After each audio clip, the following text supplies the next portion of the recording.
Pues mira, es una discusión que suelo tener por ahí con algunas personas de qué pasa cuando despiertas. El problema es que mientras no hayas despertado, cualquier discusión que tengas sobre qué pasa cuando despiertas, pues es un tanto irrelevante. Es decir, no sé qué pasa cuando despiertas.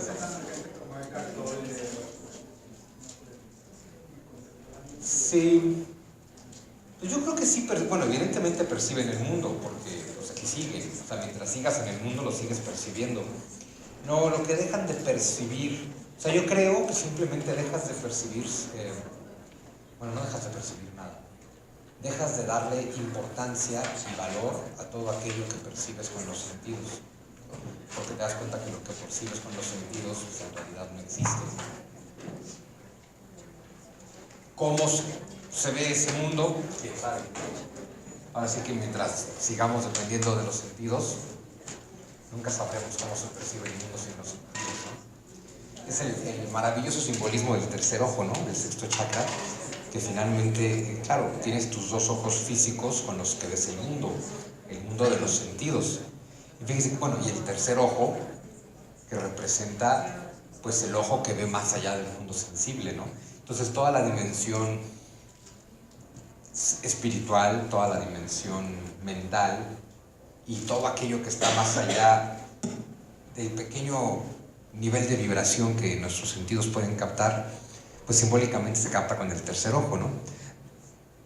Y fíjense cómo de verdad todo es símbolo en el mundo, porque pues finalmente hemos hablado todo el tiempo de que percibimos un mundo dual, y pues tenemos dos ojos, y que en realidad detrás de la dualidad lo que hay es unidad, y pues solo tenemos un tercer ojo, ¿no? Entonces, dos ojos para percibir un mundo dual, un ojo para percibir un mundo de unidad total.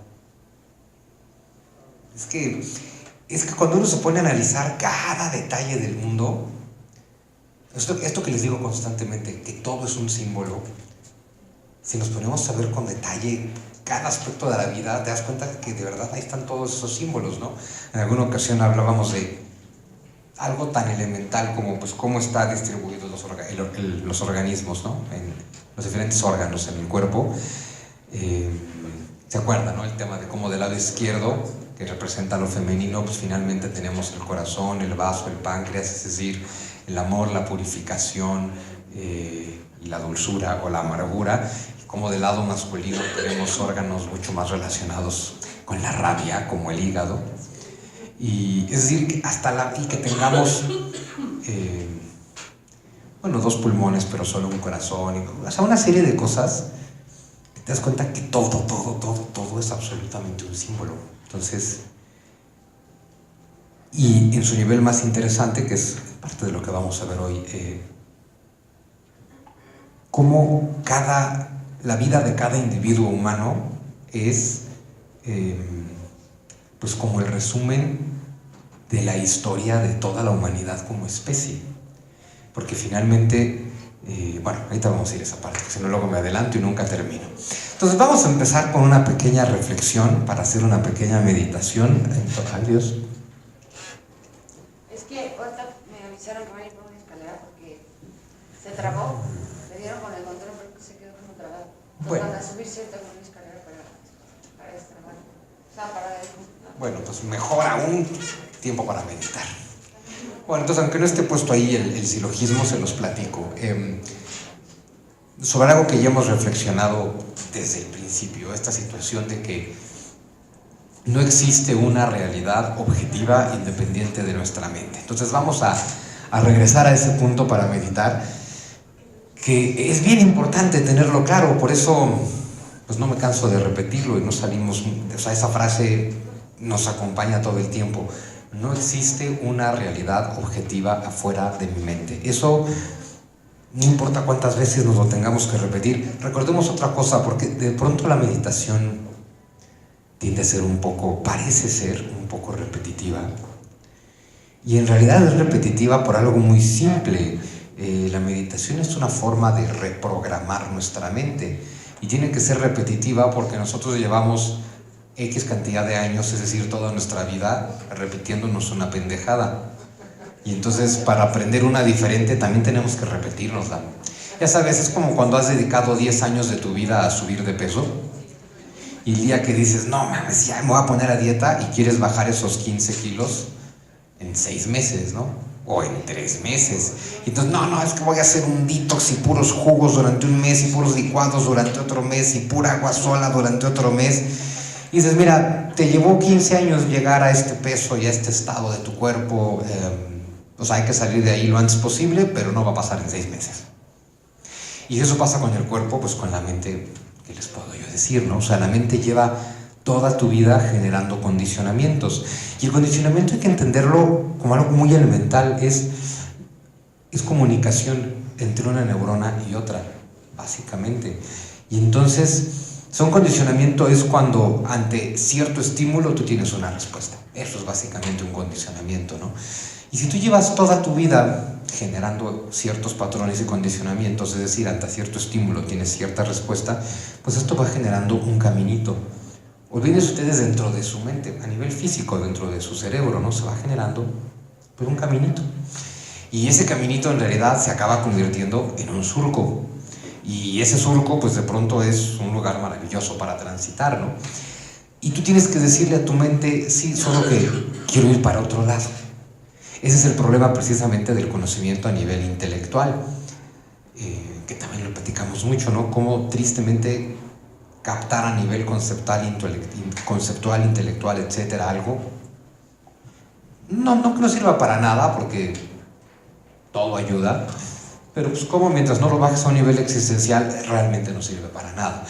Y que lo malo de la comprensión intelectual, y eso es particularmente una muy mala noticia para los que son muy inteligentes, porque entre más inteligente eres, pues más fácil te es captar cosas a nivel conceptual, y mientras más fácil te sea esto, más fácil caes en el error de pensar, ya lo entendí.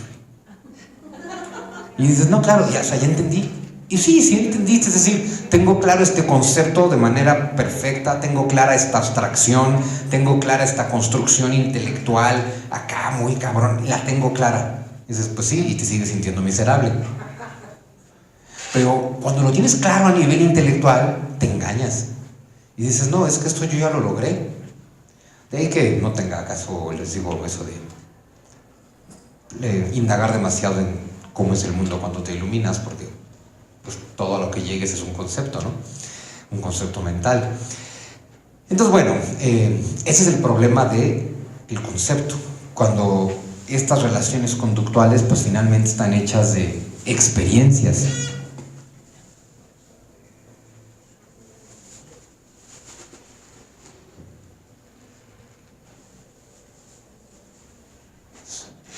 Entonces, si ante cierto estímulo tú siempre tienes la misma respuesta, es como vigilar tus emociones, por ejemplo, algo tan elemental como hemos dicho frecuentemente también este ejercicio de elijo ver unidad, elijo ver amor, que al final es como decirte a ti mismo, elijo no reaccionar.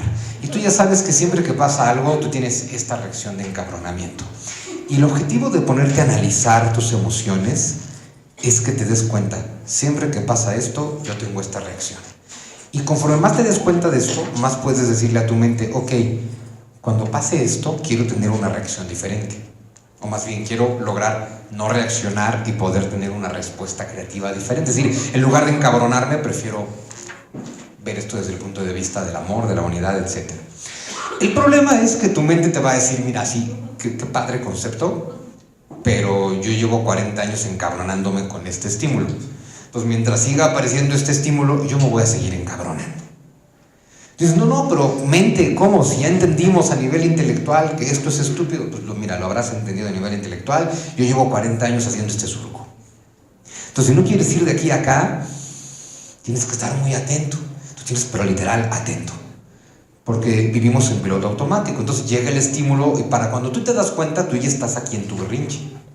Entonces, este tema de generar conciencia y desarrollar atención y conciencia es estar muy atento a las causas, no a los efectos, ¿no? A los estímulos, para que cuando pase esto que siempre te hace ir para acá, tú le puedas decir a tu mente, ¿qué crees? Ahora vamos a ir para acá. Y tu mente va a decir, no, ¿cómo crees?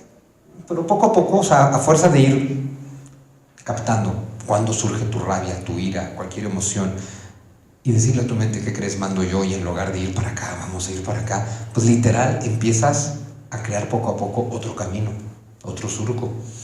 Pero si no, pues en automático. Hay un texto maravilloso que también vale mucho la pena leer, el libro tibetano de la vida y de la muerte. Sobre todo vale mucho la pena porque es una traducción al lenguaje moderno del libro tibetano de los muertos. El tema del libro tibetano de los muertos es que es verdaderamente ininteligible. O sea, es un libro escrito en el Tíbet en el siglo VIII. Digo, ya es de por sí traducir tibetano a una lengua occidental hace que en realidad no entiendas nada, ¿no? Pero más los conceptos de la cultura tibetana del siglo VIII, pues tampoco los entendemos, ¿no? La maravilla del libro tibetano de la vida y de la muerte es que lo escribe un tibetano del siglo XX. Entonces, claro, que comprende toda la cultura tibetana, la asimila y luego, bueno, vive en Estados Unidos, comprende la cultura occidental y te lo traduce. Entonces, no solamente es una traducción de lenguaje, ¿no? De traducirte del tibetano al inglés o al español el libro tibetano de los muertos, sino de hacer una traducción cultural. Y de verdad lo hace muy fácil. Y te das cuenta de que somos muy estúpidos porque las cosas más elementales que tenemos que hacer son muy fáciles, ¿no? Te pone un ejemplo muy burdo, pero dice: a ver, te levantas todos los días en la mañana y tienes que ir de tu casa al trabajo, y pues siempre bajas por esta calle y vas bajando por esta calle rumbo a tu trabajo, pero ahí adelante hay un hoyo, ¿no? Y pues tú siempre vas de la casa al trabajo sin estar muy consciente de lo que estás haciendo, y pues vas y te rompes la madre del hoyo. Entonces al día siguiente te levantas con tu dolor de rodilla, de puta, qué madrazo me puse en el hoyo, no manches, bueno, voy a trabajar. Vas por el camino, te caes en el hoyo. Al día siguiente te levantas con tu dolor en las dos rodillas y dices: chale, ¿por qué me dolerán las rodillas? Pero bueno, ni hablar, vamos al trabajo, te caes en el hoyo. Y estás condenado a hacer eso toda tu vida. Hasta que un día dices: no, a ver, en este camino hay un hoyo. O sea, te levantas y primer paso de conciencia: en este camino hay un hoyo, vamos con cuidado. Entonces ahí vas con cuidado, ¿no? Y es una maravilla porque dices: ok, estoy aquí, estoy en el camino que tiene un hoyo en el que siempre me caigo, ya estoy consciente de eso, ok, perfecto. Entonces, que no se me olvide que en este camino hay un ¡pum!, te caes. Dice: ok, al día siguiente te levantas, emprendes tu camino y a ver, ahora sí, ya tenemos muy claro, en este camino hay un hoyo, en este camino, sí, ahí está, ya lo estoy viendo, ni modo que me vaya a romper, ¡pah!, te rompes la madre. Y dices: bueno, pero ¿qué demonios está pasando? Y al día siguiente te levantas y dices: ok, tengo que ir a trabajar, es por este camino, hay un hoyo, siempre me caigo, ya hice conciencia de que ahí está el hoyo, de todas maneras ya me rompí la madre, ahí está, te detienes afuera del hoyo y dices: ¿por qué siempre me rompo la madre aquí? Y algo pasa y te caes. Te dice Sogyal Rinpoche, el autor, te dice: vete por otro camino. Este tiene un hoyo en el que te caes. Ya. No te hagas bolas, ¿no? O sea, en este camino hay un hoyo en el que siempre te rompes la madre, vete por otro sitio. Y ese es el tema del condicionamiento, ¿no? Si por aquí ya sabes a dónde llegas, vete por otro lado. Si por aquí siempre pasa esto, haz otra cosa. Y así de burdo como es, no lo hacemos. Así de fácil como es, no lo hacemos, ¿no? Bueno, entonces volviendo a esto. No hay una realidad objetiva fuera de mi mente. Eso lo tenemos que tener ya clarísimo, por lo menos a nivel conceptual, pero hay que estarlo recordando frecuentemente. Es decir, no hay un mundo que ya existía previamente a mí. No hay un mundo que aquí había antes de que yo naciera, que ese es el clásico modelo de la ciencia, ¿no? Ahí está la realidad y yo simplemente la observo, pero la realidad no depende de mí, depende de la realidad. Que por eso empezamos mucho con estas reflexiones cuánticas y el viaje al interior de la materia, porque justo la física cuántica pues llega a nivel científico a las mismas conclusiones que los caminos espirituales hace miles de años, ¿no? El tema de la realidad depende del observador. Entonces, ojo, una cosa es entender que la realidad depende del observador y la otra es asumir que la realidad depende del observador, y luego es todavía más difícil asumir que el observador soy yo. O sea, parece muy bobo, pero ya asumiste que no hay una realidad independiente, una realidad independiente de tu mente, ya entendiste que todo depende del observador, ahora asume que tú eres el observador. Y una vez que asumes que tú eres el observador, hazte absolutamente responsable del mundo que ves, porque tú eres el observador, es decir, tú eres el que está creando el mundo. Y entonces ahí siempre buscamos pretextos para salirnos por la tangente, ¿no? Cosas que pueden parecer muy bobas, ¿no? Como, ay, pero pues yo qué, o sea, te juro que yo no tengo nada que ver con la guerra de Siria. Diré, bueno, ¿la estás viendo? Sí, algo tienes que ver. No, es que de verdad no, o sea, que yo qué, o sea, esto está ocurriendo a 16,000 kilómetros de distancia. Mira, de entrada sigues pensando que existen los kilómetros, los miles, la distancia, el espacio, el tiempo. Mientras sigas asumiendo que existe el espacio y el tiempo, pues necesariamente si hay espacio y tiempo vas a ver un mundo fragmentado. Si ves un mundo fragmentado, que haya guerra es la cosa más lógica del mundo.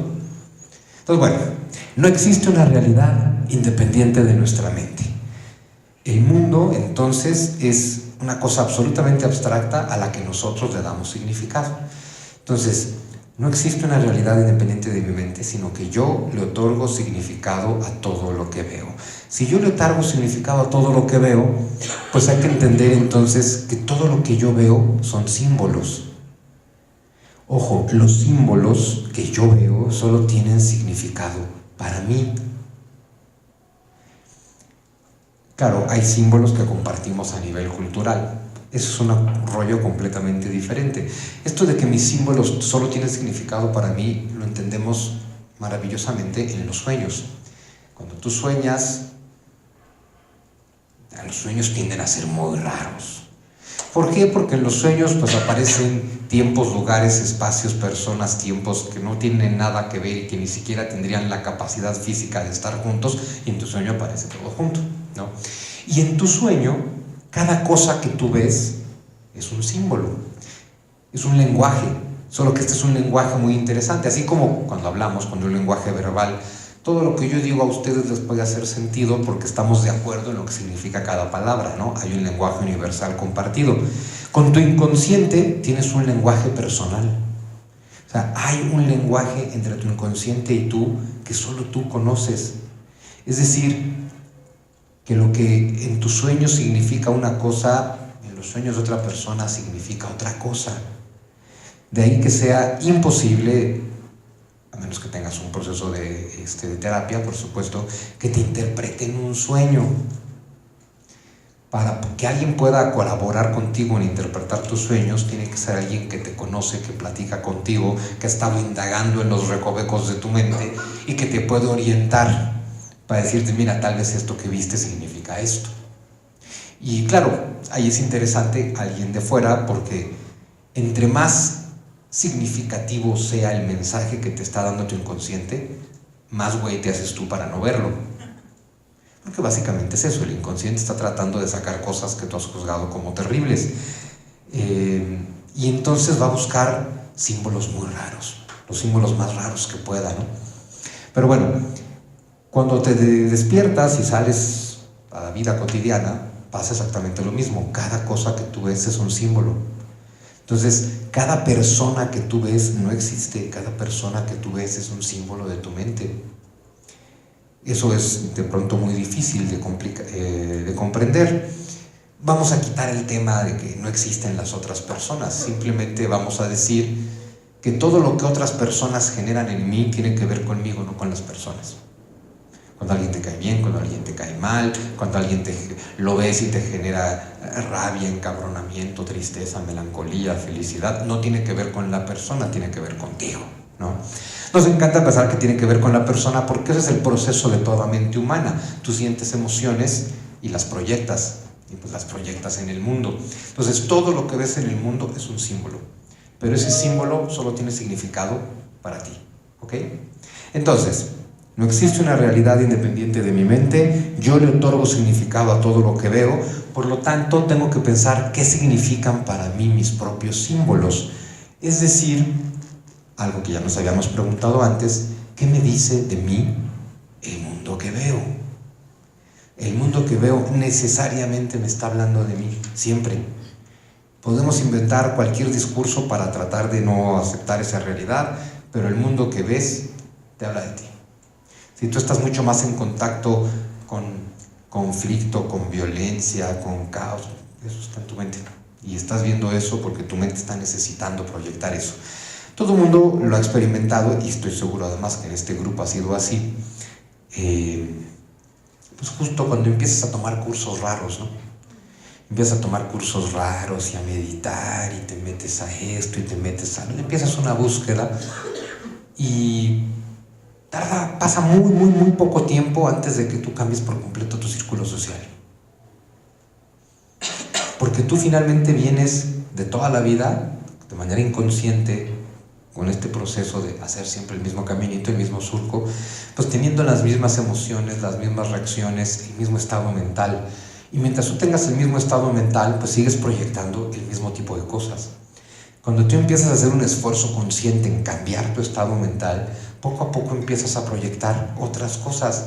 Y entonces resulta que los ambientes y las personas en los que te movías antes ya no vienen al caso con tu nuevo estado mental. Es por eso que de pronto te metes en un tema espiritual y de pronto te das cuenta, llevo un año sin ver a mis amigos de toda la vida.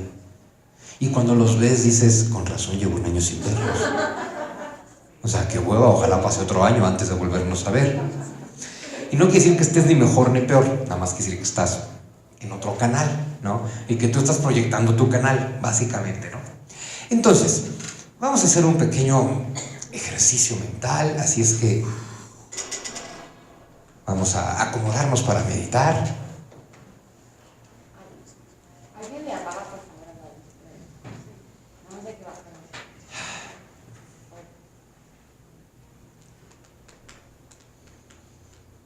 Ok. Bueno, entonces vamos a empezar con lo más elemental, como siempre. Empezando a relajarnos. Entonces cierren sus ojos. Y empezamos este proceso de simplemente, ya saben, observar nuestra respiración. Vamos a concentrarnos en observar nuestra respiración específicamente en nuestro abdomen. Si captamos nuestra respiración, nuestra inhalación y exhalación en la nariz, en la boca, donde sea, está bien, pero vamos a concentrarnos en el abdomen, digamos, un poquito arriba del ombligo y detrás del ombligo, en sentir cómo con cada inhalación se infla nuestro abdomen y con cada exhalación se desinfla nuestro abdomen. Vamos a darle entonces unos minutitos a eso.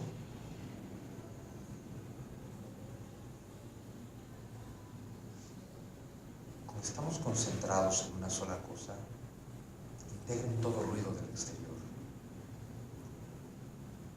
No permitan que ningún ruido del exterior nos distraiga. Lo primero que hay que asumir es: no hay exterior. Cualquier ruido, cualquier estímulo está ocurriendo aquí y ahora, así es que lo integramos.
Lleva toda tu atención a ese proceso de inhalación y exhalación en tu abdomen, un poco arriba del ombligo, que es la sede simbólica del tercer chakra.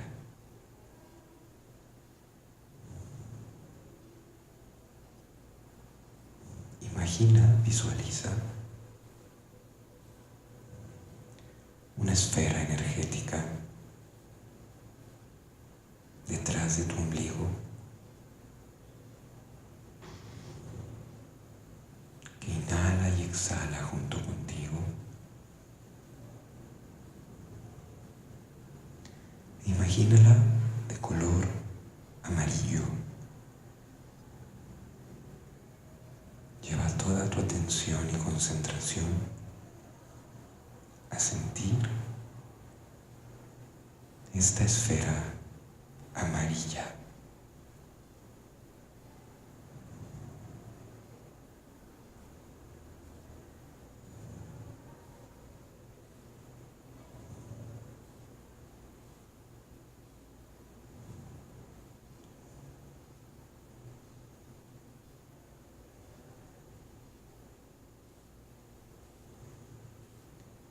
Olvídate por completo de tu cuerpo, solo existe esa energía amarilla.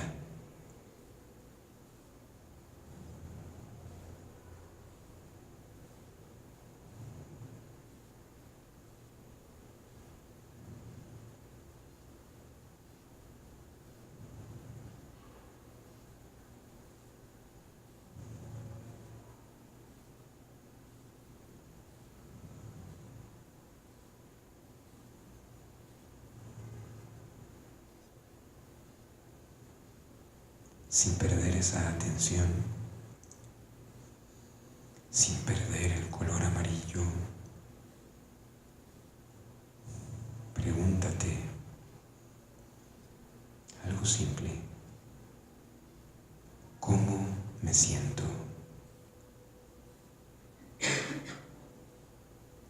Respóndete al nivel que quieras. ¿Cómo me siento?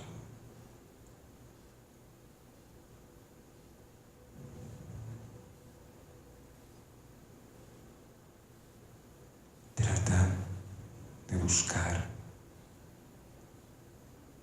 la emoción que prevalece en tu ser justo ahora.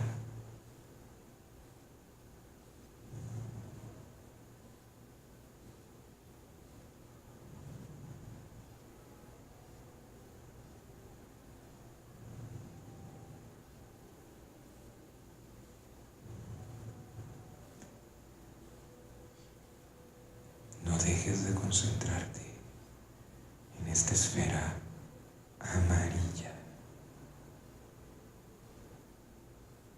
¿Cómo me siento?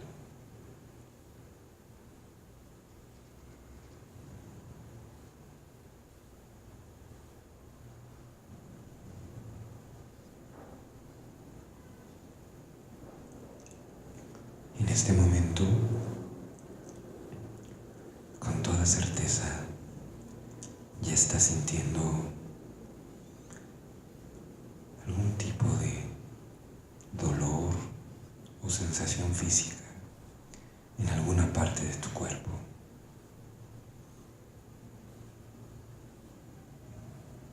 Puede ser que sientas pesado el cuello, los hombros, la espalda baja, las piernas. Busca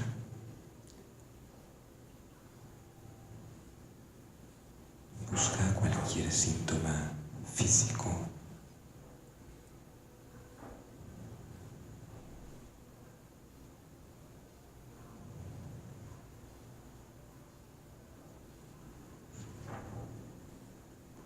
Y una vez que lo encuentres,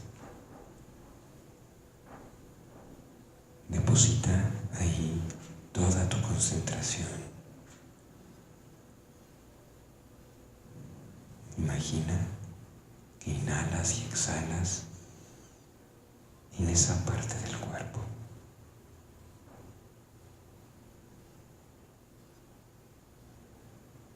que esa inhalación y exhalación es amarilla.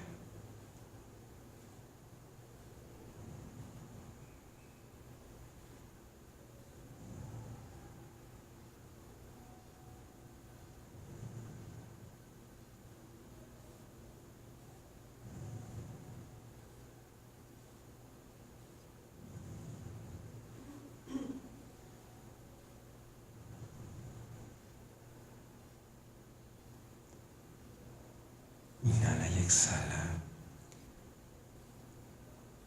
Ahí donde hayas encontrado cualquier dolor o sensación física,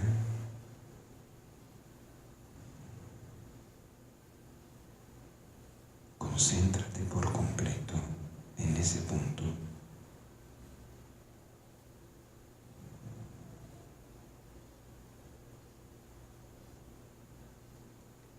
Y trata de buscar la emoción que está guardada justo ahí.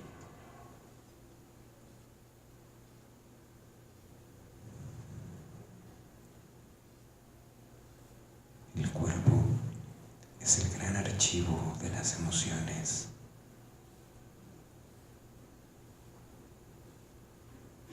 Cada contractura, cada tensión, cada dolor es una emoción. Busca.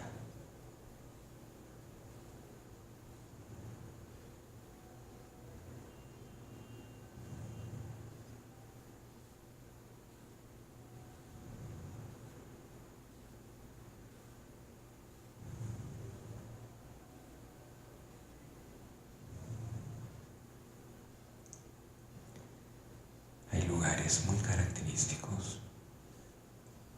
Revisa las plantas de tus pies, tus rodillas, tu cadera y espalda baja, tu abdomen, espalda alta, hombro y cuellos,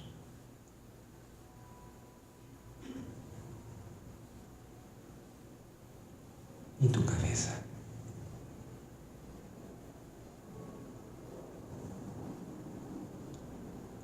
Estoy seguro que alguno de esos lugares te está molestando justo ahora. Respira en ese lugar.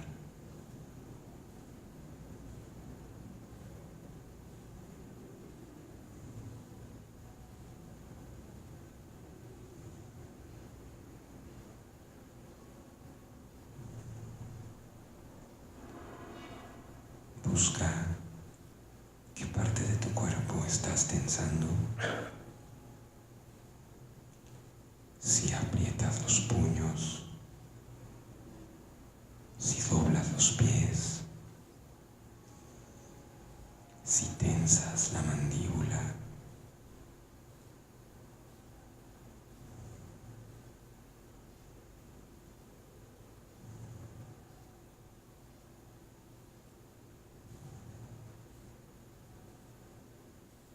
Elige el lugar más molesto o sensible y respira ahí.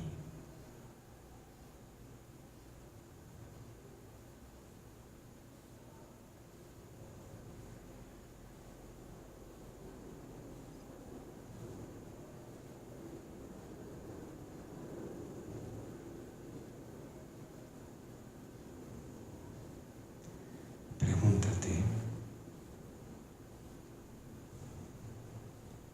¿qué emoción estoy guardando aquí?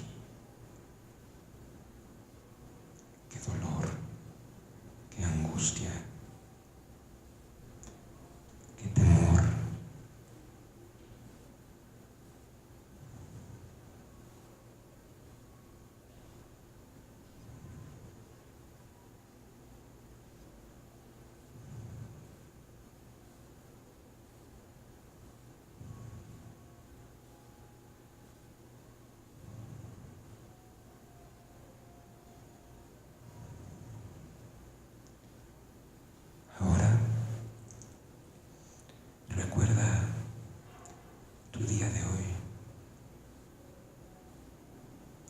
actividades, personas, experiencias. Y busca ahí qué emoción. Busca ahí la emoción que estés experimentando ahora, el dolor que estés experimentando ahora.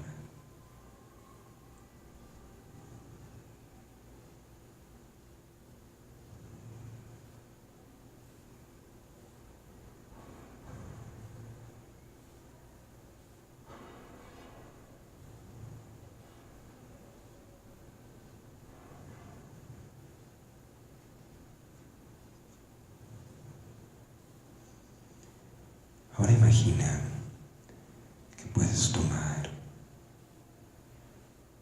esa experiencia, la que sea, esa emoción,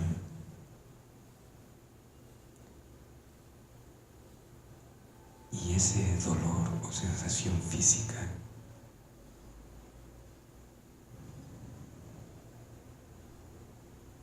y hacerlos uno solo, y tratar de sentirlo en tu abdomen.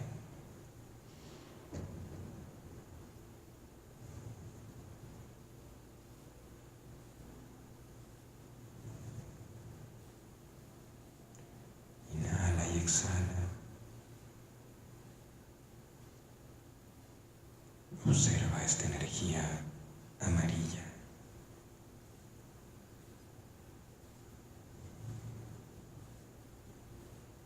Siente tu emoción.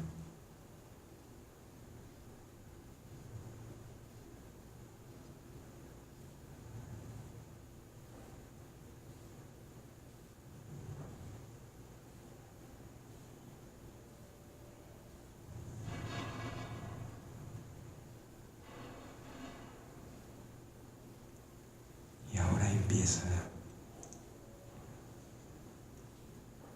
a pausar deliberadamente tu proceso de respiración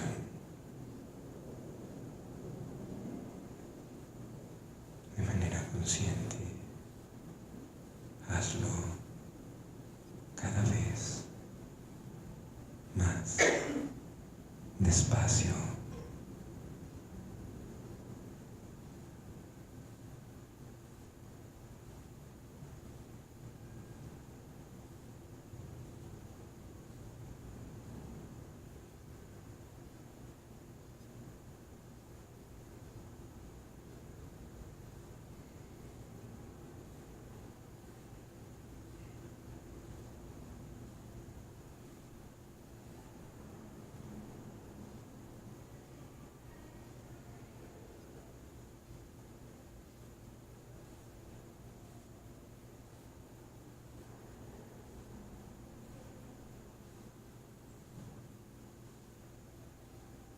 Infla y desinfla tu abdomen muy despacio.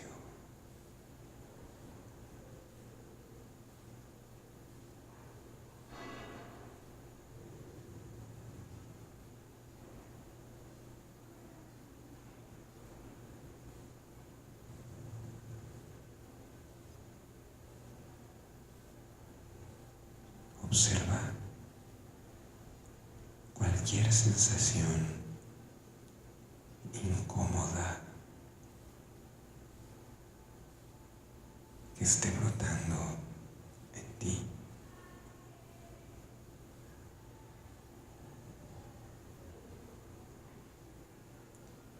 Y pregúntate, ¿por qué?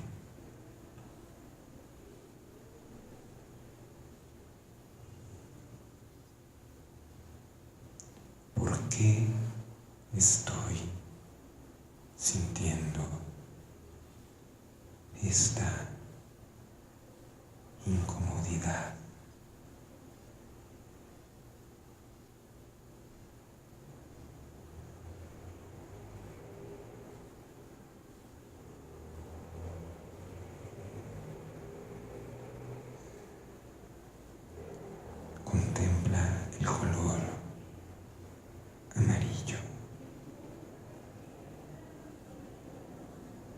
Concéntrate en tu abdomen.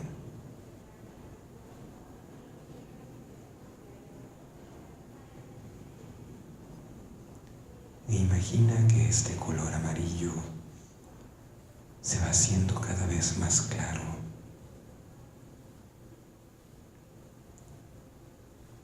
hasta llegar a ser absolutamente blanco.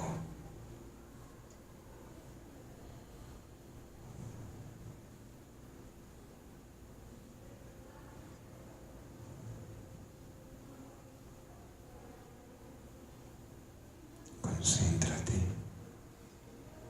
en esa energía blanca.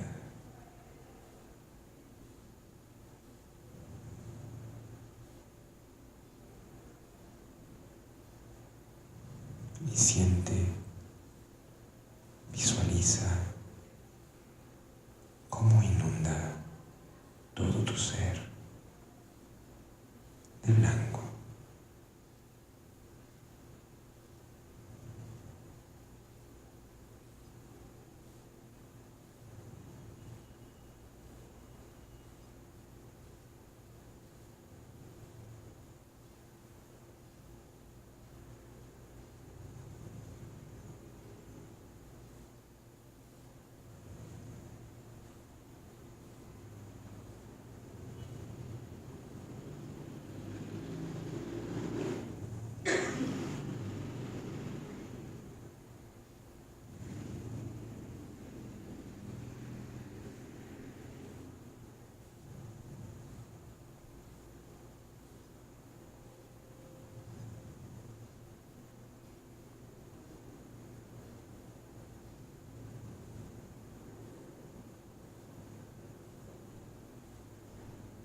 Lentamente, a tu tiempo, cuando quieras, ve abriendo los ojos. Regresa a este lugar, aquí y ahora.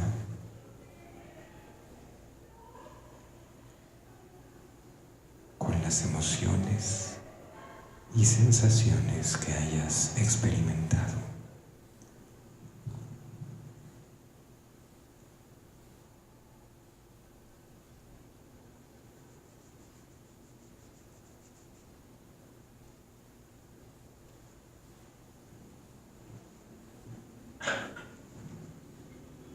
¿Quién se siente incómodo?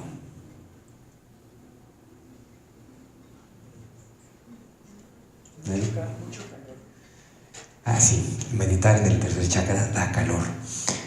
Incomodidad, sensación desagradable, molestia, sensación de esta meditación no terminó bien, porque en general, sin muerte, sin que esta muerte sea interpretada como algo malo. Es la diosa de la muerte porque todo en el mundo es perecedero y todo vuelve a la tierra de la que surgió. Entonces de ahí esta idea de todo surge de la tierra y todo vuelve a la tierra. Claro, esto lo convertimos en un símbolo religioso hace apenas 10.000 años, pero el condicionamiento asociado lo venimos experimentando 100.000 años antes. Llevarlo ya a una diosa madre tierra, pues ya te habla de un simbolismo súper desarrollado, abstracto y sutil, ¿no? Entonces, miedo y asombro. Y también muy importante, el mundo es hostil. Y cuando el mundo nos agrede, encontramos, y eso, tráiganlo a la fecha, que nuestra mente únicamente tiene dos respuestas cuando se siente atacada: atacar o huir. No hay otra opción, la mente no concibe ninguna otra cosa: atacar o huir. Exacto. Y ahora fíjense lo que es el temor dominando la mente, y lo pueden observar en cualquier animal, en cualquier mamífero. Otra vez, las únicas dos opciones ante la amenaza son el ataque y la huida, y todo animal sensato, es decir, todos menos nosotros, prefieren la huida. El ataque es tu última alternativa. Sientes amenaza, huyes. El animal solo ataca cuando pues no hay de otra. Pero vaya, hasta el león puede huir, huye. Que puede ser desde que el león se va a simplemente huir a la pelea. Es decir, por eso vemos, ¿no? Alguien se acerca al territorio del macho alfa y el león levanta, que es un huevonzazo, ¿no? Se queda echado y solo levanta la cabeza, ¿no? Y gruñe. Es la ley del menor esfuerzo.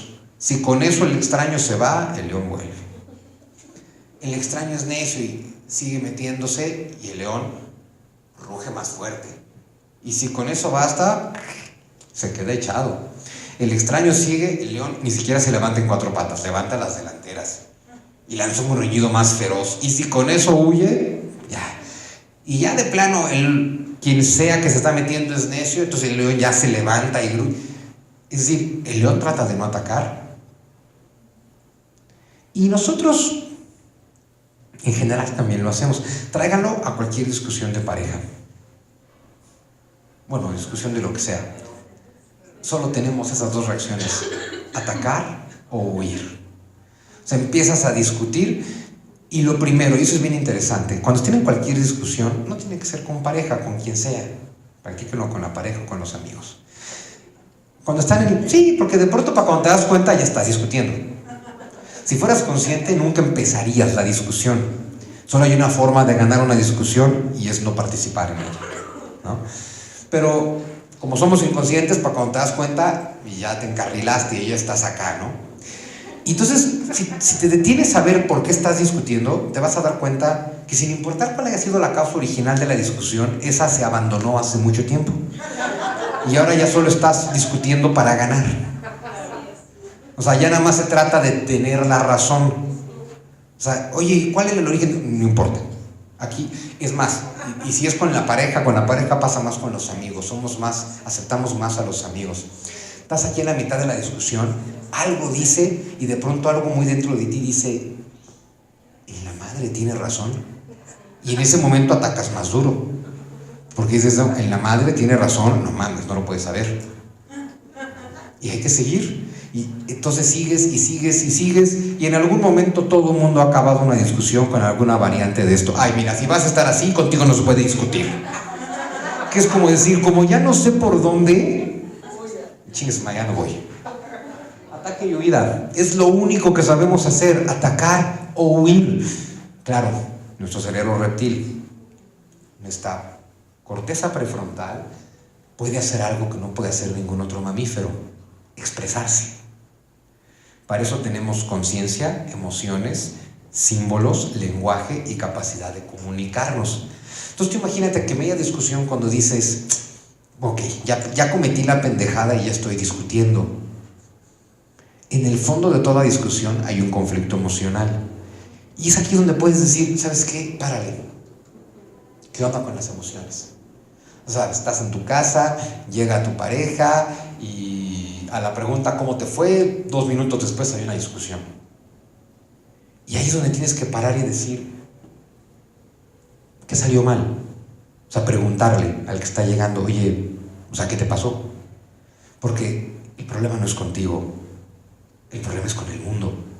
Pero claro, yo salí todo el día a enfrentarme al mundo, me estuve rompiendo la madre con el mundo, me sentí absolutamente atacado por el mundo, generé hostilidad hacia el mundo, y pues llego a la casa y pues ¿quién está? Eres tú, el representante del mundo. Entonces pues ahí te va todo contra ti, cuando todo lo que hay es un conflicto emocional. Ahora imagínense qué bonito que estuviéramos conscientes de eso, a todos los niveles. Siempre hablo del nivel pareja porque derivado de la agricultura y los condicionamientos derivados de la agricultura, inventamos la estructura de la familia, que tiene un chingo de cosas negativas, pero también tiene cosas positivas, por supuesto. Y derivado de este concepto familia, con la evolución de este concepto familia, originalmente poligámica, finalmente monógama, llegamos al tema de mi pareja.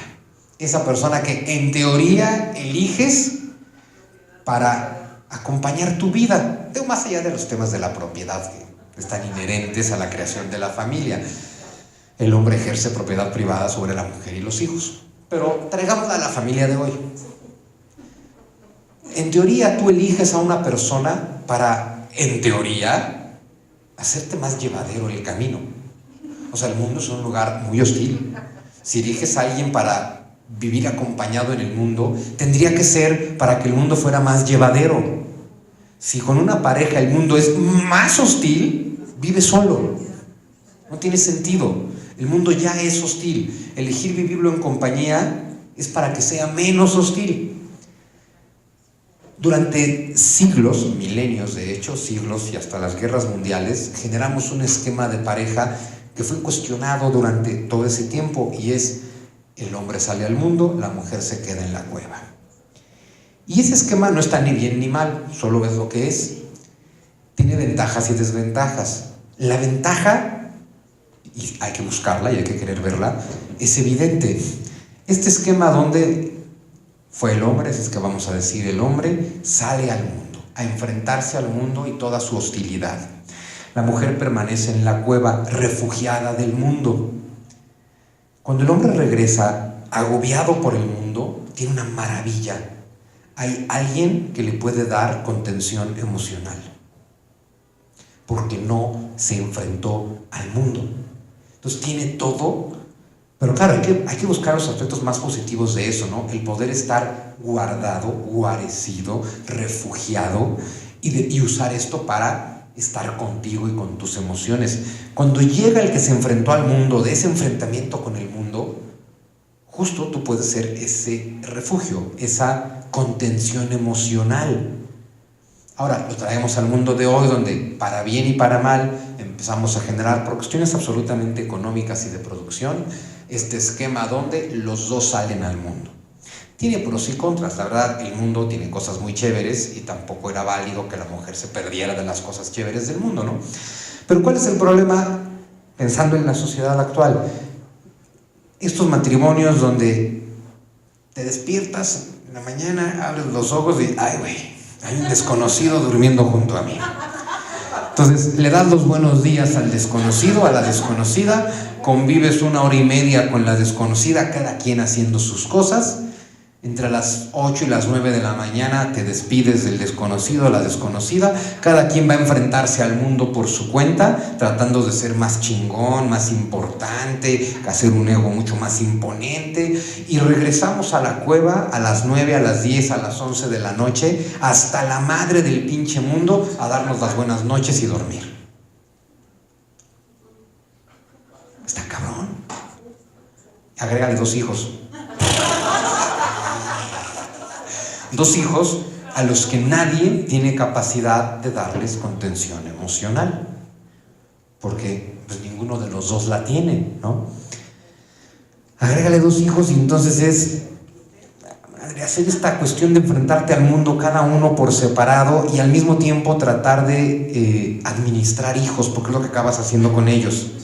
O sea, a ver, tú este día yo, tú los llevas, tú los traes, este día lo dejas en esta clase, el sábado tú podrías decir: wow, hoy puedo ver a mis hijos. La otra forma de verlos es en la madre: hoy tengo que ver a mis hijos.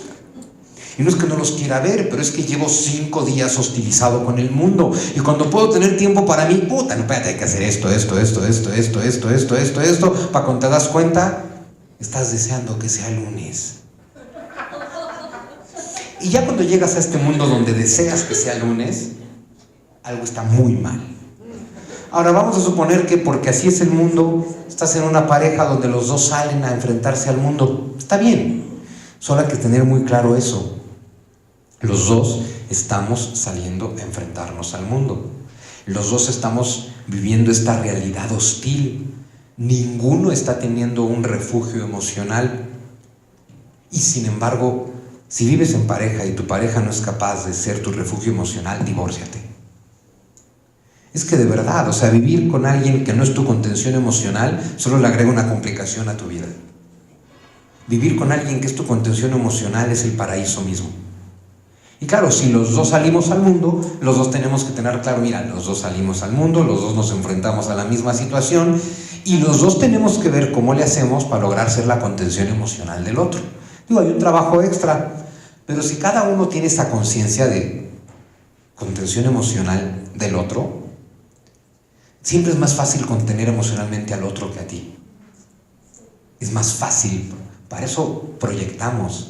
Finalmente reflejamos, somos símbolo de nosotros. Todo es símbolo de ti. Entonces tú puedes darle contención al otro porque puedes ver en el otro cosas que no ves en ti. Lo cual es una maravilla si el otro está haciendo lo mismo contigo. dándote contención él a ti, porque le es más fácil proyectarse en ti que verse él. Y entonces convertir la pareja en una complicidad emocional. Si no hay complicidad emocional, no vivan juntos. O sea, porque al final la causa de todos los conflictos humanos son las emociones. Entonces hay que saber cómo le haces para pues llegar y ser la contención emocional del otro, ¿no? Si no, la vida en pareja no tiene sentido. Mejor vives solo y te las ingenias para hacer tu propia contención emocional. Porque si no, ¿qué acaba pasando en casi todos los matrimonios? Cada uno sufre las emociones del otro. O sea, y se convierte en doble sufrimiento en lugar de en doble alivio. Pero una vez más, todo está en el enfoque, ¿no? Entonces, ataque o huida. Ataque o huida implica las dos cosas. En las dos cosas implica, hay una emoción y no la estamos comprendiendo. Por eso hay ataque, por eso hay huida. Si comprendiéramos que de fondo hay una emoción, no habría ni ataque ni huida. Es todo lo que hay que hacer, entender eso, ¿no? A nivel colectivo nos pasa otra cosa. Tenemos miedo, hay asombro, tenemos miedo, atacamos o huimos. Siempre que podemos huimos, cuando no hay de otra atacamos. A nivel colectivo, esto nos lleva a la búsqueda del liderazgo, al tema de no entiendo el mundo, no le encuentro ninguna razón de ser, no le encuentro ningún sentido, tengo miedo, necesito que alguien me guíe. Ahora, el fenómeno del liderazgo tiene dos caras y las dos son igual de graves. Es la tremenda necesidad de una enorme masa de tener quien los guíe y la tremenda y obsesiva necesidad de unos cuantos de guiar a las masas. Porque al final se juntan, ¿eh? Digo, si no existiera el que tiene la obsesión de guiar, pues el que quiere ser guiado se tendrá que guiar a sí mismo.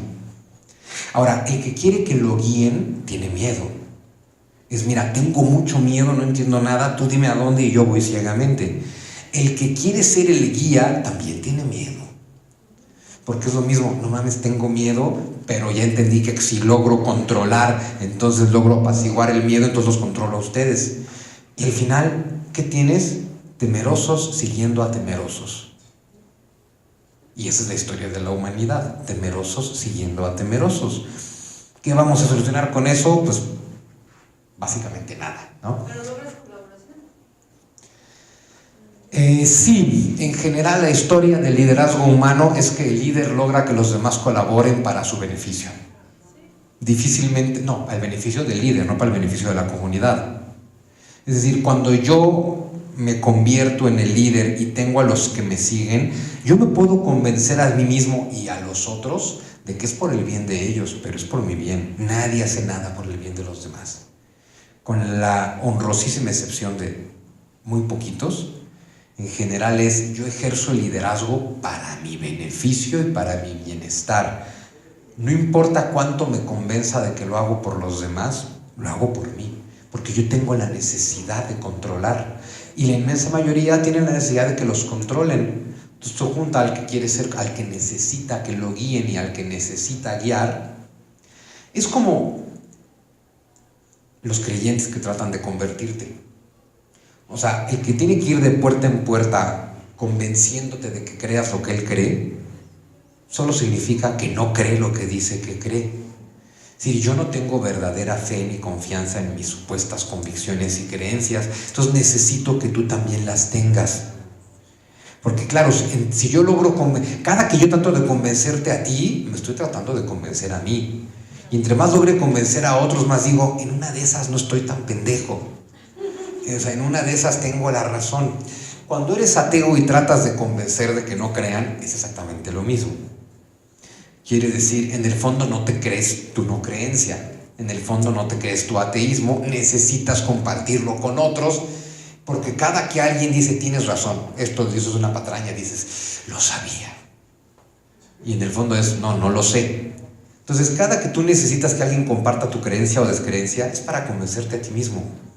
Es como todo aquel que cuando va a dar un argumento te dice, y todo el mundo lo conoce, o todo el mundo lo ha sido, yo soy de los que piensan que, a partir de ahí no importa lo que digas, yo soy de los que piensan que, Es una forma de decir lo que vayas a decir, como diciéndote, a ver, no soy el único pendejo que cree esto. Hay otras personas, aunque yo no las conozca personalmente, que también lo creen. Y todo el mundo en algún momento lo ha escuchado, lo ha dicho. Yo soy de los que piensan tal cosa. Es como para incluirte en un colectivo imaginario que de alguna forma te protege. Porque claro, hemos construido un yo basado en las convicciones, las creencias y las ideas. Entonces, si todo mi yo y la supuesta seguridad de mi yo está basado en convicciones y tú me quitas mis convicciones, mi yo ya valió madre. Entonces, como nuestro yo lo tenemos afianzado en las creencias, lo cual no deberíamos, pero así es, como nuestro yo lo tenemos afianzado en las creencias, entonces no toleramos que alguien crea diferente o manifieste su creencia, porque si tú piensas algo diferente a lo que yo pienso, yo podría estar mal. Pero yo he construido toda mi visión del mundo y mi seguridad con base en lo que creo. Y ahora resulta que hay otros 1.500 millones de personas que creen algo distinto a lo que creo yo. Mátenlos. Por eso esa es la historia de las religiones. Maten al que piensa distinto. Porque si matas al que piensa distinto, mata su idea y yo ya no estoy en peligro. Y todo es miedo, ¿ven? Todo es factor miedo. En fin, y todos aprendimos que controlar el ambiente, como especie lo aprendimos, controlar el ambiente es la forma de sobrevivir. Y entonces, el condicionamiento del miedo lo traemos desde entonces hasta hoy a cada individuo humano. El condicionamiento de ataque o huida cuando te sientes amenazado lo traemos desde entonces hasta hoy a cada individuo humano. El condicionamiento de buscar liderazgo, sea seguir o que te sigan, lo traemos desde hoy a cada individuo humano. Y el condicionamiento de controlar, lo traemos desde hoy hasta cada individuo humano. Entre más controladora es una persona, solo quiere decir que tiene más miedo. Y eso se manifiesta de formas distintas. Puedes ser Hitler tratando de controlar Europa, o puedes ser tú tratando de controlar a los vecinos. Pero la actitud es exactamente la misma. O sea, es el tema de en este edificio todo el mundo tiene que alinearse a lo que yo establecí. Y luego, y claro, si yo te digo, neta es la misma actitud que Hitler, ay, ¿cómo crees? ¿Cómo puedes comparar? Bueno, afortunadamente tú solo tienes poder en el edificio. Pero si tuvieras esa actitud y poder en Europa, ¿qué crees que harías? O sea, ese es el verdadero problema, entender que afortunadamente la inmensa mayoría de nosotros no tenemos acceso al poder. Al poder. Es decir, que la diferencia entre nuestras guerritas y las guerras de los grandes poderosos es un tema de presupuesto y de posibilidades.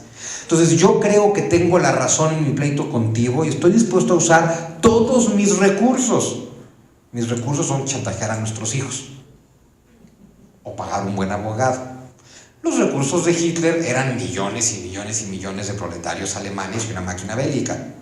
Oye, no es lo mismo. Puta, si tuvieras una perturbación y la maquinaria bélica la usarías. Ya, así de fácil. Entonces, solo es entender eso. Y también entender que los problemas de la humanidad, ya que todos seguimos a poquitos líderes, es que todos dependemos de las carencias emocionales de esos líderes. Y esos líderes son igualitos a nosotros. Y todos sus problemas se derivan en un 98% de sus problemas con mamá y papá. Problemas con mamá y papá. Es decir, ¿cuál es el problema de Napoleón Bonaparte? No lo quería su mamá. De verdad, es todo su problema. Si tú analizas su biografía, todo su problema es que no lo quiere su mamá. Nunca encuentra aceptación por parte de su madre, jamás.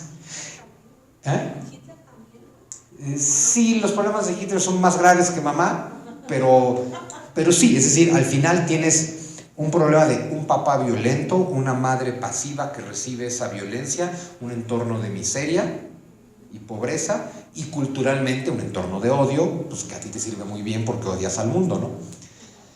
Entonces, claro, bueno, no es que no sea más complejo que otro. Entre más compleja es la sociedad, tus problemas emocionales se pueden manifestar de manera más compleja. Entonces, claro, Hitler parecería más complejo que Napoleón, que a su vez parecería más complejo que Carlos V, que a su vez parece más complejo que Gengis Khan. No es que sean más complejos, sus problemas son los mismos. Entre más compleja es la sociedad, tienes formas más creativas y complejas de manifestar tus problemas emocionales. Pero de verdad, la historia de Napoleón es la historia de mi mamá no me quiere. Y tengo que demostrarle que valgo algo. Y es, claro, no importa lo que yo haga, o sea, no importa si ya logré que me corone el Papa en Notre Dame, yo sigo pensando que mi mamá no me quiere. Ah, claro, y lo peor del asunto es que su mamá no fue a la coronación. No lo hubiera sucedido. Es que no lo quería. Ahora, claro, no lo quería derivado de sus propios problemas emocionales. O sea, tampoco digamos, ah, qué cabrona la mamá de Napoleón. No, ella también tiene problemas emocionales. Ahora, nos podríamos poner a analizar a todo el mundo y llegaríamos a lo mismo, pero claro, Napoleón tiene un montón de hermanos, pero particularmente dos que son su piedra en el zapato. Su hermano mayor, Joseph, y su hermano menor, Lucien. Su hermano mayor, Joseph, es el hermano inteligente, el hermano brillante, el consentido de mamá, que mamá dice, no mames, Joseph es mi orgullo, qué cabrón está, qué inteligente es. Y Lucien es el hermano menor al que se le permite todo. De no, este güey es súper creativo, tiene un chingo de ocurrencias, le celebro lo que sea. Y en medio está Napoleón. Entonces, nunca serás tan chingón como tu hermano Joseph, pero si haces pendejadas, nunca serán tan chistosas como las de tu hermano Lucien. Entonces, no te acepto. Entonces, Napoleón crece teniéndole una relación tremenda de amor, odio, miedo a la mujer. Cuando tú lees sus cartas con Josefina, es una súplica. Cada carta de Napoleón a Josefina es una súplica. Josefina, es que tú ya no me amas, tú ya no me quieres, no me has escrito en 24 horas, ¿cómo se te ocurre? Yo ya te mandé 3 cartas, no me has contestado, ¿qué estás haciendo? Seguro estás saliendo con fulanito, y ya te olvidaste. Es, ámame, por favor. Es todo lo que le está diciendo, por favor, ámame. ¿Y qué está haciendo Josefina? Derivada de sus propios condicionamientos, ella tiene uno muy claro. Los hombres son una cosa que usas para tener dinero y poder. Ya, eso es todo. No lo dijo, pero esa es su actitud ante la vida. Ahora, ojo, ahora piensen en la mitad de las mujeres que ustedes conocen en su vida. Y esa es su actitud con los hombres. Los hombres son para sacarles el mayor provecho posible.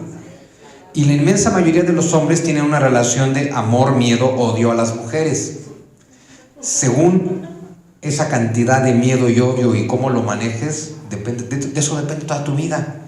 Entonces Napoleón está constantemente buscando la aprobación de mamá y mamá nunca lo aprueba. Y Napoleón se convierte en el gran patriarca de la familia, el que le otorga un reino a cada hermano y a cada cuñado y por lo tanto a cada hermana. O sea, en el gran poderoso, o sea, ¡wow! Y aún así pero mi mamá no me va a aceptar. Entonces Napoleón todo lo que decidía tenía que consultárselo primero a su mamá.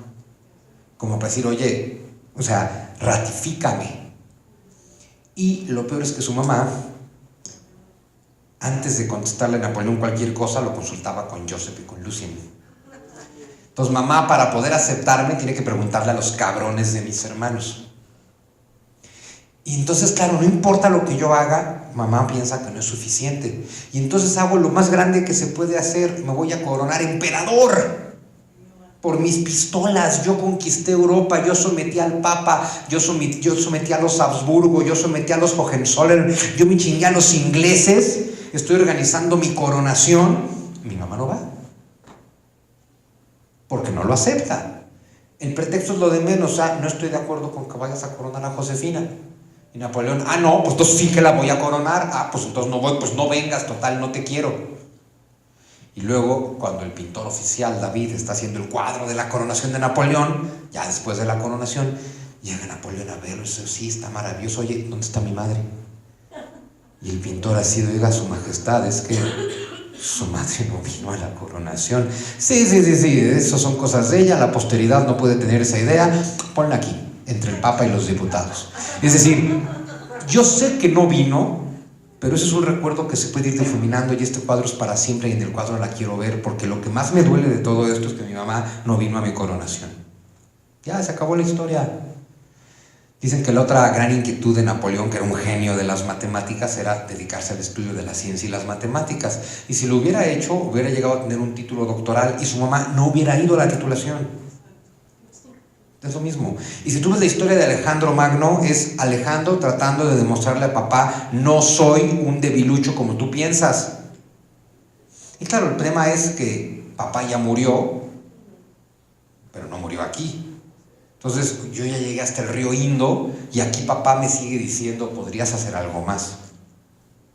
Entonces necesito hacer algo más. Y así cada quien, ¿eh? O sea, cada uno que agarres, cada gran conquistador, cada gran asesino serial, tiene un problema con mamá y papá y tiene una falta de amor terrible. Y uno podría decir, esto es muy simplista, o sea, porque claro, la historia de la humanidad, como nos la contamos, es la historia de estos grandes personajes.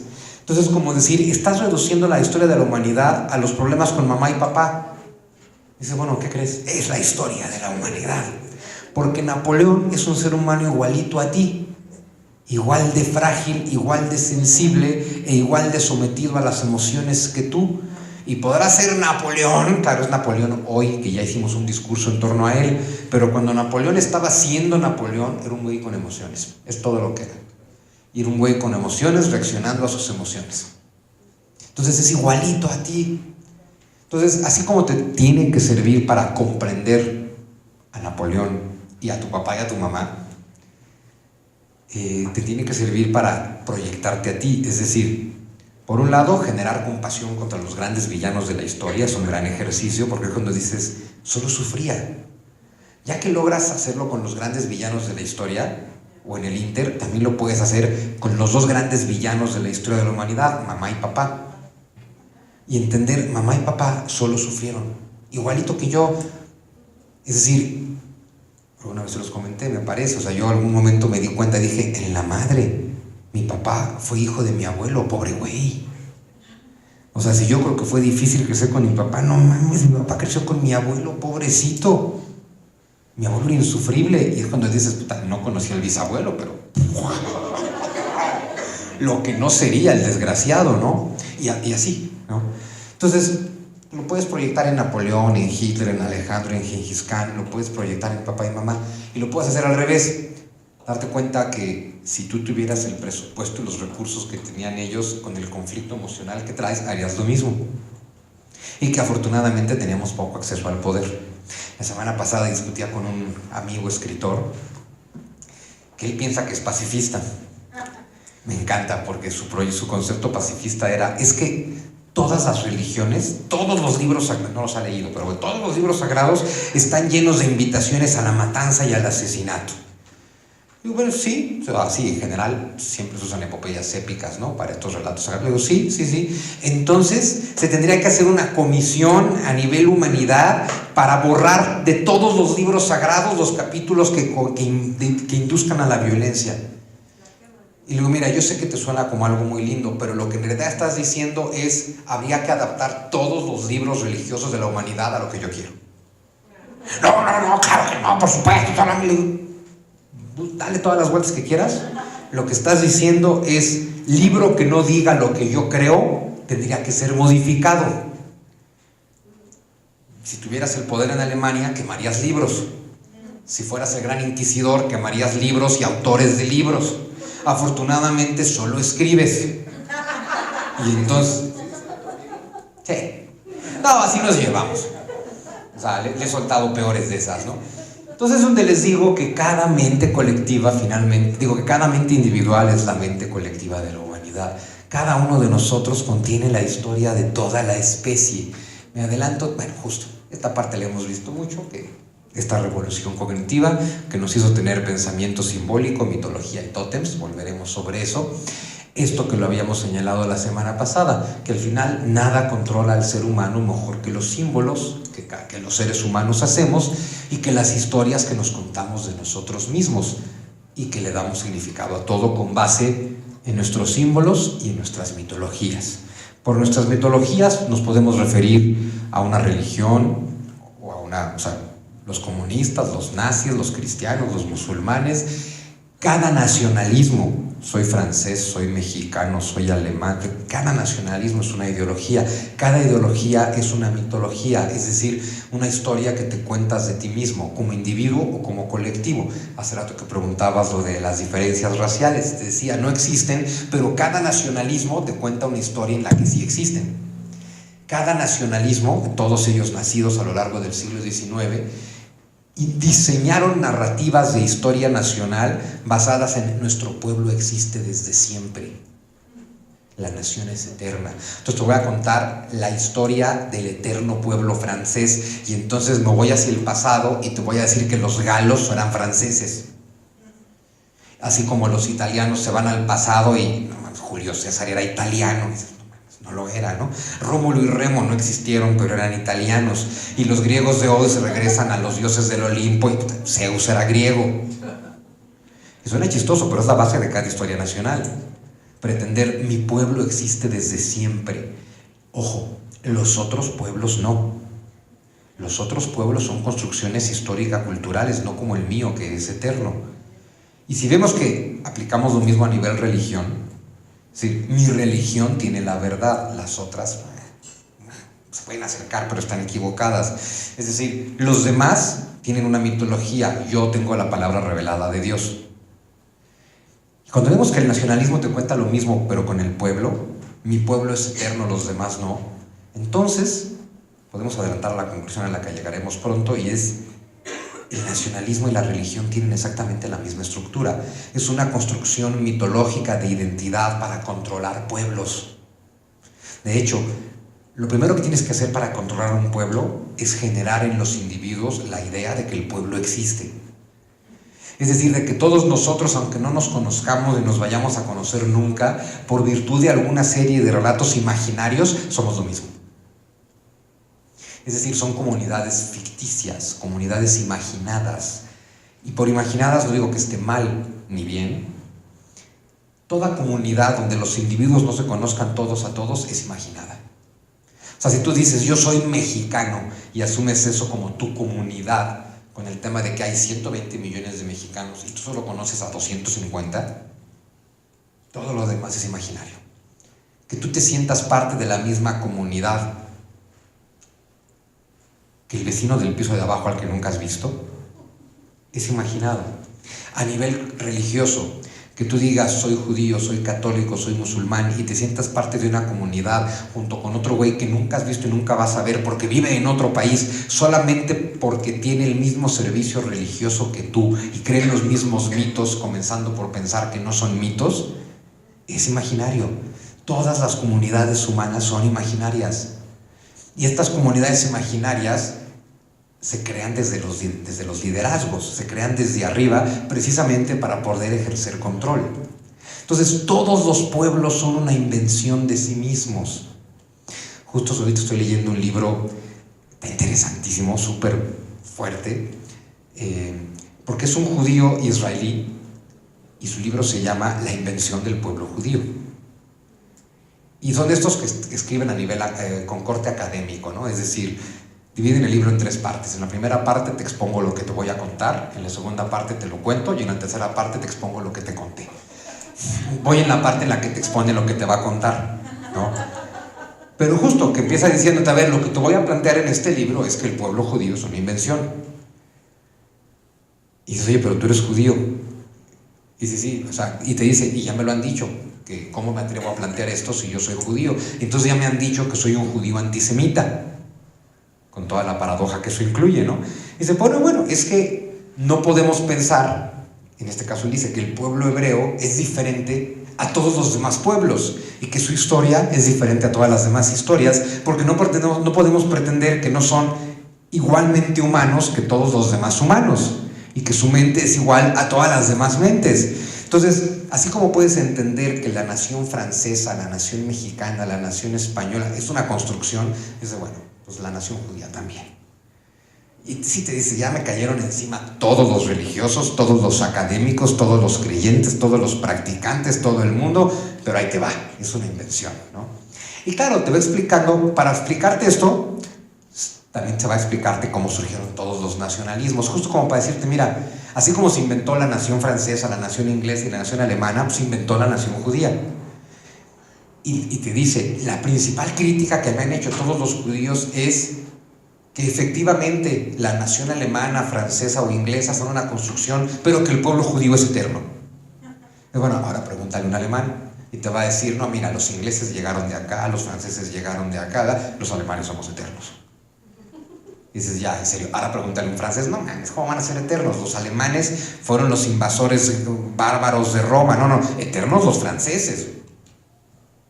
Y así, pueblo con pueblo, religión tras religión, colectivo tras colectivo, la idea de nosotros somos eternos. Lo cual siempre es una construcción, ¿no? Y entonces, bueno, lo importante es entender esto, que les decía al principio, somos grandes replicadores de información. Todo el mundo conoce la teoría de los genes, bueno, la base fundamental de lo que son los genes. Fíjense qué interesante, los genes, pues no son otra cosa más que transmisión de información. De hecho, a nivel biológico es muy interesante porque a nivel biológico nosotros no importamos. O sea, nosotros como individuos de la especie humana, nosotros como un yo identificado con un pueblo, una religión, no sé, somos absolutamente irrelevantes y absolutamente prescindibles. Lo único para lo que es necesario cada uno de estos empaques biológicos llamados cuerpos con los que identificamos nuestro yo es transmitir información genética. A nivel biológico, todo lo que somos es transporte de genes. Por eso la principal carga de información que tiene cada uno de nosotros es la obsesión de reproducir la información, es decir, tener hijos, para que la información que está contenida en ti sobreviva una generación. Eso somos a nivel genético, un transporte de información.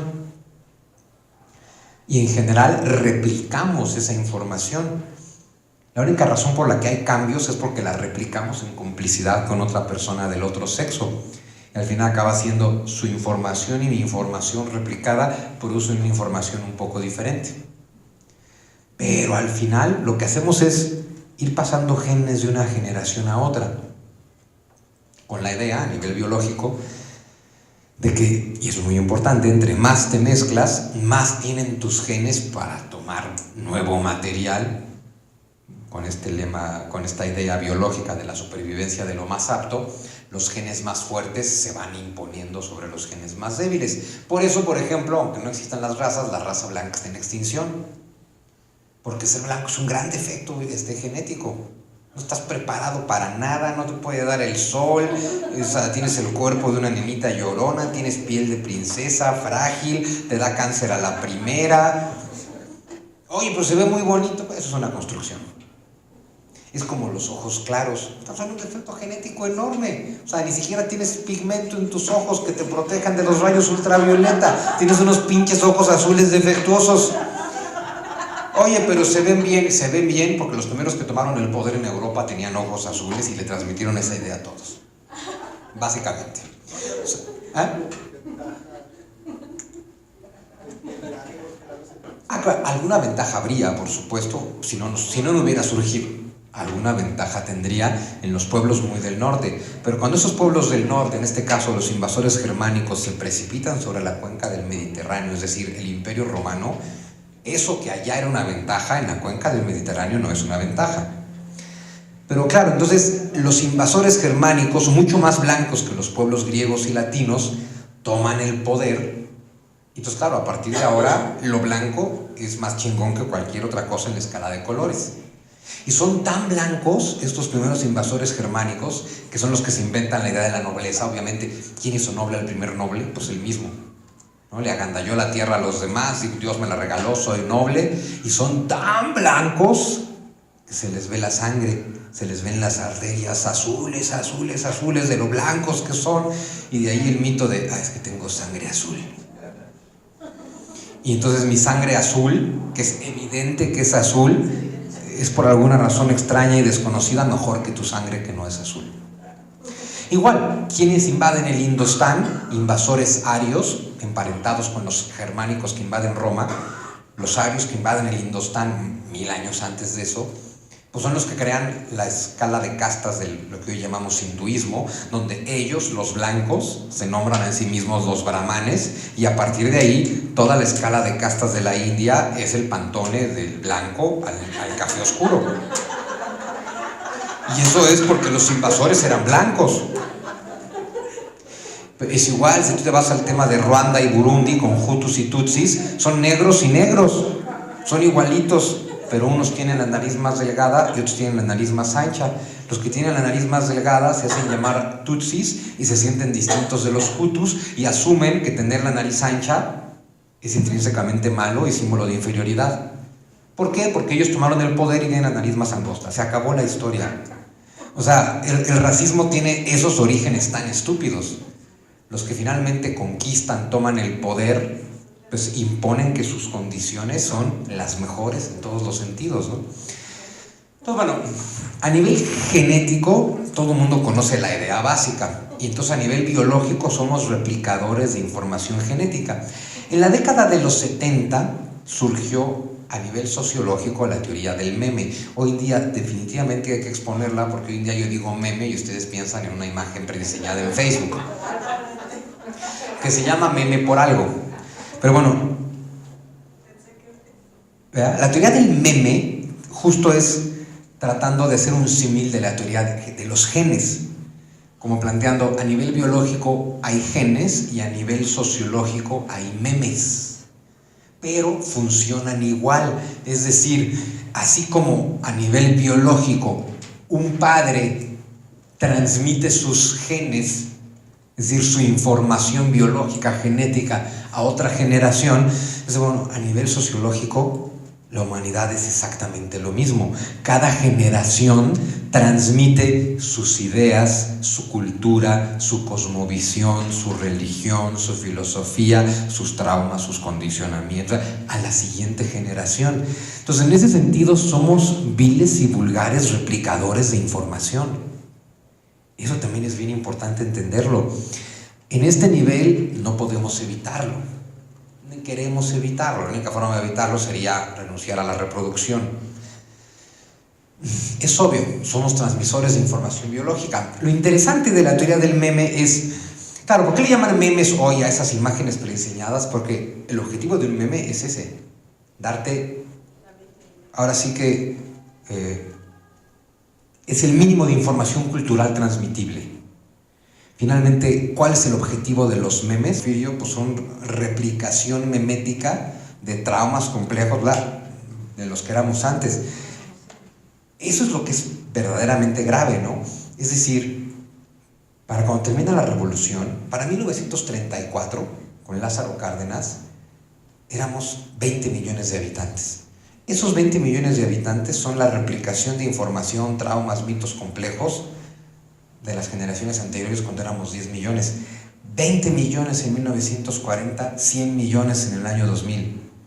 Esa multiplicación por 5 a nivel demográfico también implica que a cada uno de estos grupos sociales le está transmitiendo a su descendencia social toda una carga memética. Y en un país como México es muy importante por la poca mezcla que se da entre grupos étnicos, raciales y sociales. Entonces vas transmitiendo los mismos odios, los mismos rencores, los mismos traumas, los mismos complejos. Entonces transmites eso a nivel social, transmites tu cosmovisión, transmites tu religión, transmites tus prejuicios nacionales, tus odios, todo. Claro, también transmites todo lo bueno. Lo malo es que ya hemos visto que nos concentramos en lo negativo y en lo positivo. Entonces, lo que importa es todo lo malo que transmitimos. Y entonces la gran reflexión con la que nos tenemos que ir es ¿qué información hemos estado transmitiendo? Si todo lo que somos hoy, y saquemos la cuestión genética, estamos a nivel memético, cada uno de nosotros es resultado de la información que se nos transmitió. Todos nuestros dolores, todos nuestros traumas complejos, prejuicios, odios, todo nuestro sufrimiento tiene que ver con la información que heredamos de una generación anterior, que a su vez es en realidad resultado de la transmisión que se ha venido, de la información que se ha venido transmitiendo por generaciones. Y en general hemos estado transmitiendo diversas formas de manifestar el miedo, el odio, el dolor y el sufrimiento. Cada ser humano termina siendo una reacción a su dolor y su sufrimiento. Y transmitimos eso. Por eso sigue habiendo odio, pena, dolor, sufrimiento en el mundo. Porque seguimos transmitiendo de alguna forma eso. A nivel genético no hay nada que se pueda hacer, ¿no? O sea, si tú te reproduces, transmites información, se acabó la historia. Pero justo a nivel memético Esa es la maravilla de tener conciencia y poder practicar esa conciencia, que te puedes detener y decir, ok, todo lo que yo soy hoy como individuo humano, básicamente es todo lo que me transmitió mamá, con todo lo que hay detrás, y todo lo que me transmitió papá, con todo lo que hay detrás. Porque detrás de mamá pues están los papás de mamá y los abuelos de mamá, y su cultura, su religión, sus ministros de culto, sus maestros, su entorno. Y detrás de papá lo mismo. Entonces hay toda una historia de sufrimiento acá y toda una historia de sufrimiento acá que desemboca en mí. No quiere decir que en esta línea de sufrimiento y en esta otra no haya también amor, que también lo hay. Pero al final, insisto, nos concentramos más en el 1 y no en el 99. Entonces, todo el dolor y todo el sufrimiento generado aquí ha llegado hasta mí, y todo el dolor y sufrimiento generado en mí generado por acá ha llegado a mí. Y entonces tú eres hoy resultado de eso. Y tú tienes hoy la gran maravilla de que tú sí te puedes detener y decir, ok, todo lo que yo soy hoy es resultado de una cadena de transmisión de sufrimientos y dolores y demás por aquí y por acá, con el detalle de que yo lo puedo detener. Yo puedo decidir. Claro, en este acto de conciencia es cuando no tienes de otra más que seguir subiendo por toda la línea de mamá y por toda la línea de papá y darte cuenta que todo lo que te gusta de ti y todo lo bueno de ti y todo lo lindo de ti y todo lo amoroso de ti también viene de ahí. Porque justo como nos concentramos en lo negativo, somos muy buenos para decir, todos estos traumas son derivados de papá. Sí, pero ¿qué crees? Todas estas virtudes también. Eso ya es cuando estás en un proceso de perdón, es cuando dices, mira, también lo bueno. Entonces primero es, mira, todo lo malo, pero también lo bueno. Y de pronto dices, oye, ya viéndolo bien, lo bueno es mucho más que lo malo.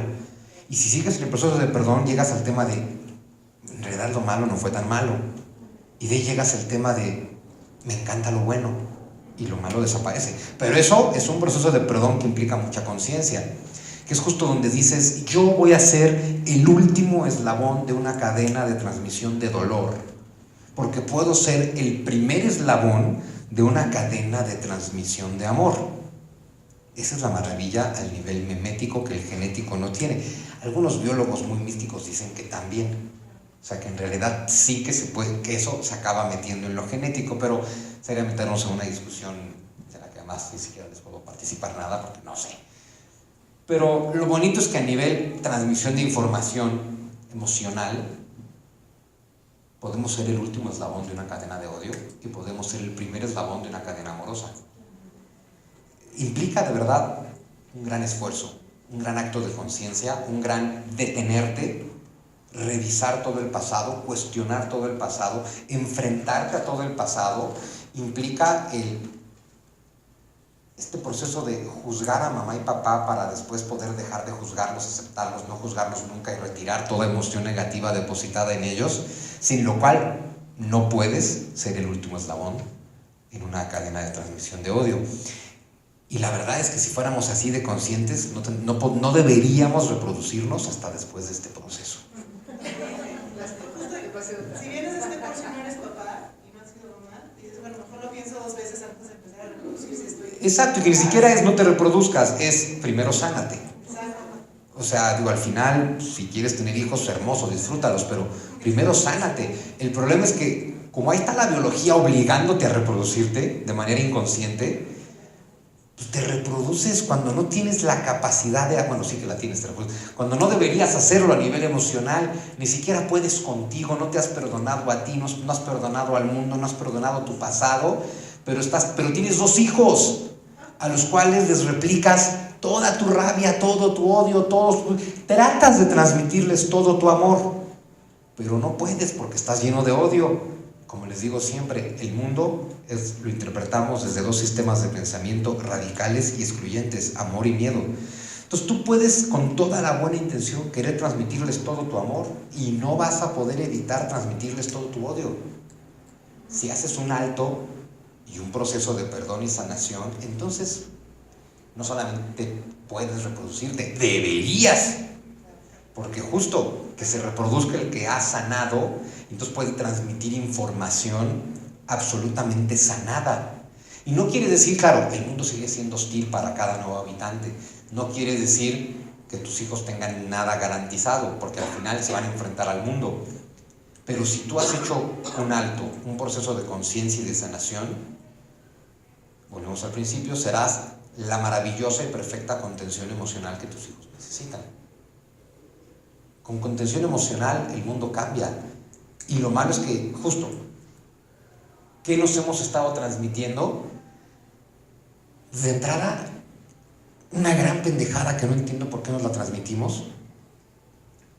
Cuando alguien manifiesta pena, dolor, tristeza, sufrimiento, el tema de ya, sé fuerte, no llores. Al contrario, debes transmitir, puta, llora, suéltalo, sácalo todo. O sea, ese tema de ser fuerte, porque más sentimos que de alguna forma tenemos una obligación de ser fuertes. Cuando eres ser humano, eres humano y por añadidura frágil. No tienes la obligación de ser fuerte, tienes la obligación de ser humano. Y eso te hace ser por añadidura frágil. Y en tu fragilidad está toda tu fortaleza, porque en tu fragilidad está el aceptar, soy un montón de emociones. ¿No? Para contestar la segunda pregunta, ¿qué información hemos estado transmitiendo y de qué depende la información que transmitimos? La información que transmitimos depende de la información que recibimos y de cómo la hemos interpretado. El proceso de conciencia y autosanación implica detener la transmisión de emociones negativas y transformarla en emociones positivas. Es decir, en lo mismo que te han dado, interpretarlo desde un punto de vista amoroso, como decía Erich Fromm, peleando absolutamente contra Freud y su visión muy tajante de infancia es destino. Lo que te pasó entre tus 0 y tus 7, y en realidad entre tus 0 y tus 2, te jodió para toda la vida. La postura de Fromm, mucho más humanista, lo resumía diciendo, no importa lo que han hecho de ti, sino lo que tú hagas con eso. Pretender, claro, infancia es destino a nivel trauma, sí. Todos tus traumas están ahí entre tu 0 y tu 7. Pero justo el agregado humanista de Fromm es, tú puedes reinterpretar eso todo lo que tú quieras. Y como alguna vez les he comentado aquí, en realidad tú puedes viajar al pasado y cambiarlo. Porque si recuerdas que todos son eso, recuerdos e interpretaciones, tú puedes ver el mismo hecho, interpretarlo desde un punto de vista amoroso, sanar ese hecho, y al sanar la causa sanas el efecto. Entonces sí, acabas de viajar al pasado y cambiar un acontecimiento. Lo dicen, bueno, no cambiaste el acontecimiento, ok, cambiaste la interpretación. Nadie sabe cuál fue el acontecimiento, ni siquiera tú que lo viviste. Por eso lo que importa es cómo lo interpretas. Entonces, si tú puedes voltear al pasado a ver un evento e interpretarlo ahora de manera amorosa, acabas de viajar al pasado. O sea, acabas de hacer el gran milagro de viajar al pasado y sanar. Una vez que has hecho eso, imagínate todo lo que puedes transmitir. Con todo el aprendizaje de contención emocional, ¿no? O sea, unos niños emocionalmente sanos a los que les puedas transmitir, no tienes que ser fuerte. Me encanta una frase de George Orwell, por eso se los recomendé leer. En algún momento de 1984, claro, están hablando de guerras civiles, revoluciones y demás. Y cuando estamos en esos ambientes, en general, la humanidad cae a su nivel más bajo porque aspiramos a sobrevivir. Nunca pensamos, ¿para qué quiero sobrevivir en este desmadre? Vuelvo al tema de que Thanos era el único sensato en esas películas. Te dice George Orwell, lo importante no es mantenerte vivo, es mantenerte humano. Ahí está todo. Lo importante no es mantenerte vivo, es mantenerte humano. Y en las guerras, en general, buscas mantenerte vivo. George Orwell. Si logras concentrarte en mantenerte humano, ya la hiciste. Y entender eso, soy humano, por añadidura, soy frágil. Toda tu fortaleza está ahí. Entonces, recapaciten en estas dos. ¿Qué hemos estado transmitiendo? ¿De qué depende eso que estamos transmitiendo? Y claro, todo aquel que no hizo el proceso de autoconciencia y sanación y se reprodujo previamente, no importa. No importa.